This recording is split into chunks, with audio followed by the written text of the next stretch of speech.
네, LA시에서도 샌프란시스코처럼 시 공무원들의 백신 접종이 의무화될 가능성이 제기가 됐습니다. 에릭 가르세티 시장은 이러한 방안을 놓고 시 간부들과 회의를 가졌습니다. 또 이번 주말 독립기념일 연휴를 맞아서 미국 전역에서는 사상 최대 규모의 여행 인파가 도로에 나올 것으로 전망했습니다.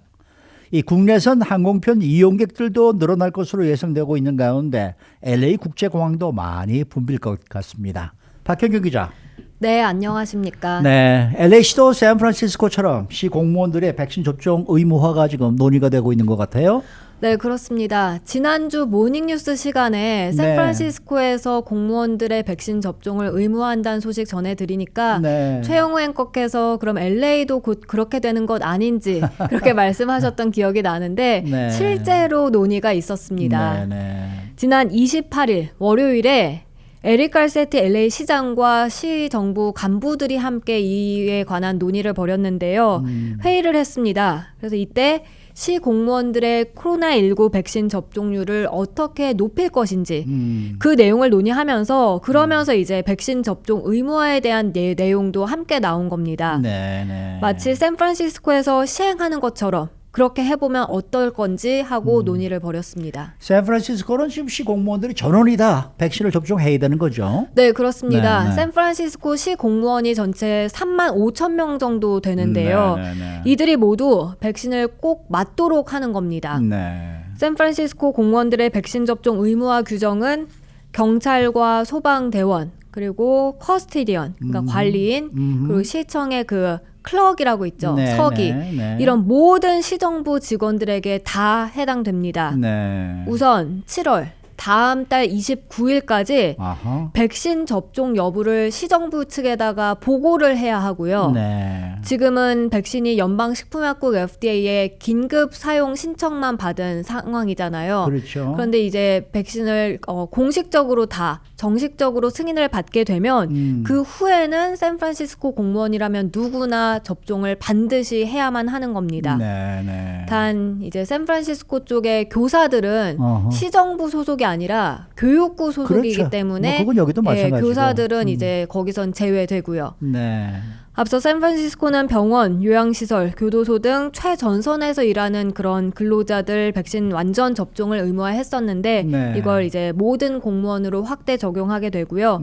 샌프란시스코의 이 같은 새 규정은 캘리포니아주의 주요 도시, 카운티는 물론이고 전국적으로 봤을 때도 거의 이렇게 대도시에서는 처음 공무원들의 백신 접종을 의무화하는 것이어서 그 당시에 전국적으로도 꽤 화제가 됐습니다. 네, 이렇게 샌프란시스코의 이러한 조치에 따라서 LA시도 이 조치를 따라가게 되는 거 아닐까요? LA가 샌프란시스코를 따라 할지 그건 아직 확실치 않습니다. 지난 회의에서 결론을 내리지 못했습니다. 일부 회의 참석자들은 그렇게 하는 방안을 고려하고 있다. 이렇게 LA타임스는 오늘 전했는데요.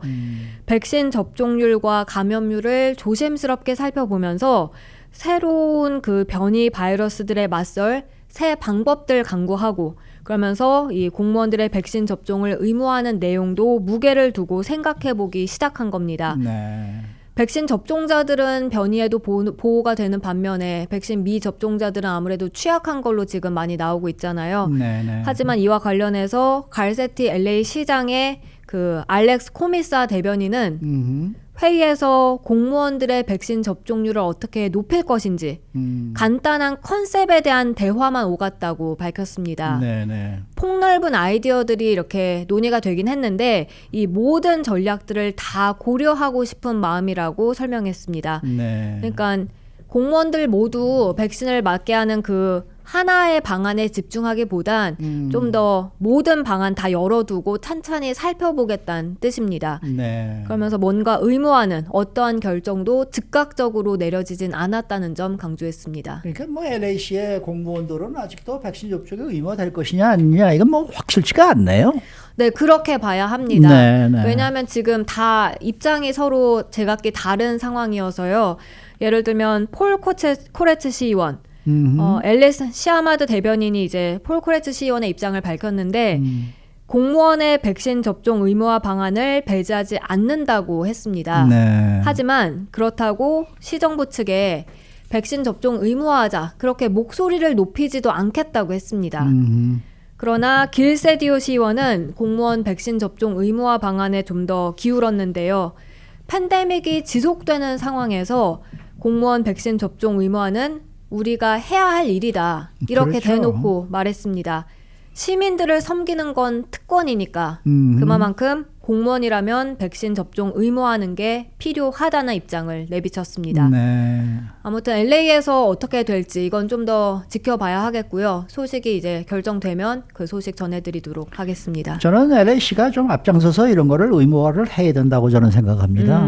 그래야 모든 공무원들이 다 그것을 맞게. 보고 네. 다른 단체들도 또 다른 회사들도 뭐 이런 데 좀 더 동참하는 그런 이제 입장을 표명하기가 더 쉬워지지 않을까 이런 생각이 들거든요. 네, 기업들도 지금 많이 그럼요. 거의 의무화시키고 네, 있으니까요. 이건 뭐 저는 좀 해야 된다라고 저는 생각을 하고 있는데 그런 생각을 한다는 것 자체도 그렇게 또 여의치 않게 또 허락을 잘 안 해주더라고요.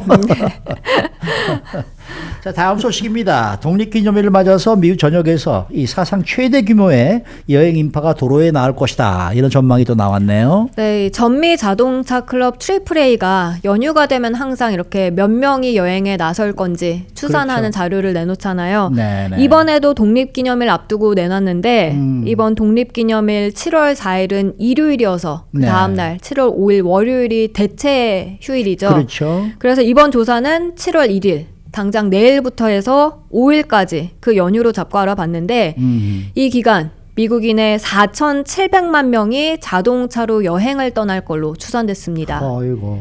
AAA에 따르면 독립기념일 연휴 기간 자동차 여행객 수는 2019년 4,150만 명이 지금까지는 역대 기록이었는데요. 네. 근데 그걸 훌쩍 뛰어넘어서 아이고. 550만 명 더 많은 역대 최다치가 됩니다. 그 12%가 거의 뛴다는 얘기인데 이렇게 네. 가장 많은 인파가 이렇게 자동차 여행을 떠나는 이유는 물론 네. 이해는 갑니다만은 야, 맞습니다. 이렇게 갑자기 늘어날 수가 있을까요? 네, 아무래도 뭐 메모리얼데이 연휴 어허. 때도 그랬고 파더스데이 기념일도 그랬고 작년에 가족들과 제외가 안 됐다 보니까 네. 이제 가게 되는 거죠. 아. 작년에 코로나19 탓에 만나지 못했던 가족과 재회하려는 그 수요가 겹쳐서 최고 기록을 넘어섰단 설명입니다. 네. 그렇게 여행 많이 하는데 특히 자동차 타고 많이 떠날 걸로 보입니다. 근데 자동차 여행에 대한 수요가 급증하면서 이 자동차 관련된 각종 가격들도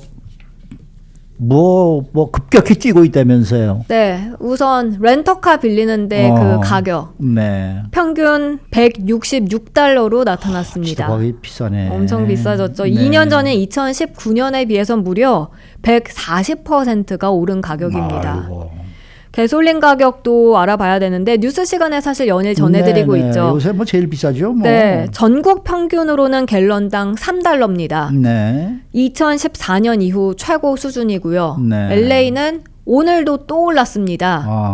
0.4센트가 상승한 갤런당 4달러 30.8센트입니다. 그렇게 2014년 5월 3일 이후 최고로 비쌉니다. 네. 근데 자동차 여행뿐만 아니라 항공 여행도 그렇게 늘어난다면서요. 네, 연방항공청 FAA에 따르면 지난 24일 기준으로 봐서 전국 국내선 항공 교통량은 4만 7천 대로 역시 코로나19 사태 이후 최고치를 기록했습니다. 이야. FAA는 독립기념일 연휴 기간엔 미 국내선 항공 교통량 더 늘어날 것으로 예상했는데요. 지난달 미 전역에 그 공항들이 소화하는 승객이 하루 평균은 200만 명 정도였다고 해요. 근데 연방교통안전청 TSA는 늘어나는 승객 수 고려해서 독립기념일 동안 대형 공항 이용객들에게 출발 2시간 전에는 꼭 도착해달라고 당부하고 있습니다. 이러면은 출발 2시간이 아니라 이제 3시간 전에는 가야 되겠네요. 그렇게 해야지 여유가 있겠습니다. 이 LA 국제공항도 많이 붐비겠죠? 어떻습니까? 네, 정확한 수치가 아직까지는 나오지 않았습니다만 역시 기록을 세울 걸로 전망됐습니다. 네. LA 국제공항은 지난달 5월에 최고 400만 명 여행객 수를 찍었습니다. 어허. 팬데믹이 막 시작하려 했던 작년 2월 이후에 최고로 많은 여행객 수 기록한 거고요. 정확하게 1년 전인 작년 5월과 비교해 보면 무려 600% 이상 증가한 수치입니다. LA 국제공항의 헤스 몽고메리 공보국장은 이번 주 그 기록을 또 경신할 가능성 점쳤습니다. 오는 금요일 2일 그리고 또 독립기념일 당일인 4일 일요일에 이 기록을 또 세울 걸로 관측했습니다. 네. 무엇보다 하루에 9만 5천에서 10만 명 정도가 체크포인트 검사대 통과한다면 그럼 LA 국제공항에선 상당한 이정표를 세우는 것이라고 설명했고요. 네. 그게 작년 3월 이후부터 봤을 때 가장 붐비는 수준이라고 했는데 LA 국제공항 이용하는 분들도 그렇고 특히 이 항공 여행하는 사람들은 주의해야 할 게 이번에 항공편들이 많이 결항되는 걸로 나오고 있지 않습니까? 네. 이게 앞으로 독립기념일 연휴까지도 계속될 거기 때문에 가기 전에 미리 체크를 해야 되겠네요. 체크업하는 게 중요하겠습니다. 네. 근데 그거 여행 가겠다고 모든 계획을 다 세워놨는데 갑자기 항공기가 결항을 한다? 이것도 참 골치 아픈 얘기네요. 네, 근데 충분히 지금 가능성이 있기 가능성이 때문에 높단 말이에요, 조종사들도 많이 부족하다 맞습니다. 하고 네. 그리고 특히 가기 전에 취소되는 건 차라리 난데 네. 공항 가서 결항되는 경우도 적지 맞습니다. 않다고 해요. 그러니까 네. 주의하셔야겠습니다. 네. 뭐 다 모든 일이 이렇게 쉽지만은 않은데 제일 좋은 방법은 저희처럼 그냥 연휴에도 일을 하십시오. 수고 많으셨습니다. 네, 고맙습니다. 박경경 기자였습니다.